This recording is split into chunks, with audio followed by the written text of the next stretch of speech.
ያለቀሱ ሁሉ ሐቀኞች አይደሉም።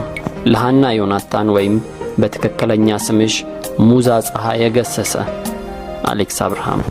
ሰላም ሃን፣ እንዴት ነሽ? እኔ እንኳን የፈለገ ነገር ብትናገሪ ምንም ላለመናገር ወስኜ ነበር። ይሁንና በጣም ብዙ ሰዎች ማዘናቸውና እንደውም አንዳንዶቹ እያለቀሰ ሁሉ እንደሆነ መግለጻቸውን ተከትሎ አስተያየት መስጠት እንዳለብኝ ተሰማኝ። ቆይ ስንትም በሚፈስለት ጉዳይ ባለበት ሀገር ለዚህ ጉዳይ እንዴት እናባክናለን? ቆይ ጠብቅኝ፣ መጀመሪያ ጓደኞቼን ሰላም ልበል። እንዴት ናችሁ ጓዶች? ዛሬ መቼም በሃና ታሪክ ቀልባችሁ ነው የተገፈፈው። አይ አትደንግጡ። ገጣሚ ኤፍሬም ስዩም እንዳለው ያለቀሱ ሁሉ ሐቀኞች አይደሉም። ተረጋግታችሁ ከብስጭትም ከሐዘንም ወጣ ብላችሁ እቺን ጽሑፍ ነበብ አድርጉ። አይዟችሁ፣ ማመን አይጠበቅባችሁም፣ ማንበብ እንጂ።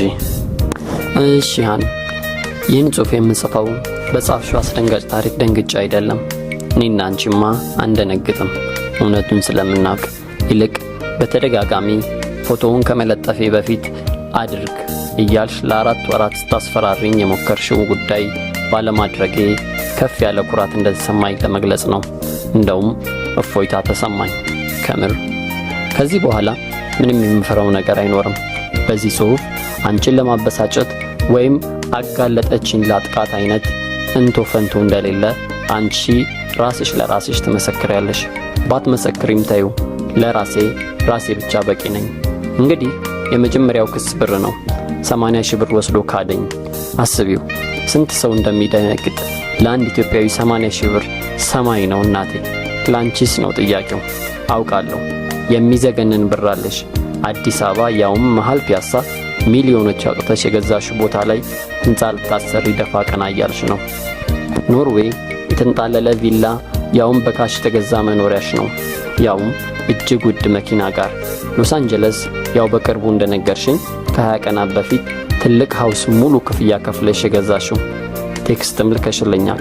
ለመዝናናት ዱባይ፣ ፈረንሳይና ጀርመን ደረስ ብለሽ የምትመለሽ ልጅ መሆንሽን አውቃለሁ። በየአገራቱ በሄድሽ ቁጥር የጻፍሽልኝ ቴክስቶችም ያንዳንዶቹን ፎቶ አለ፣ ያው ታውቂያለሽ። በኢትዮጵያ ሪል ስቴት ለመግዛት በሚሊዮን የሚቆጠር ብር አስይዘው የሪል ስቴት ባለቤቱ ብሩን ይዞ በመጥፋቱ ሚሊዮኖች ብር ከከሰሩ ድንቅዬ ባለሀብቶች መካከል አንዷ አንቺ መሆንሽን አይዞሽ ደፈር ብለሽ ተናገሪ። ሰዎች ተካድኩ ባልሽው ብር ድሃይቱን ጉድ ሰራት እያሉ እያዘኑ ነው። በእርግጥም ሀብታም ስለምን ይካዳል?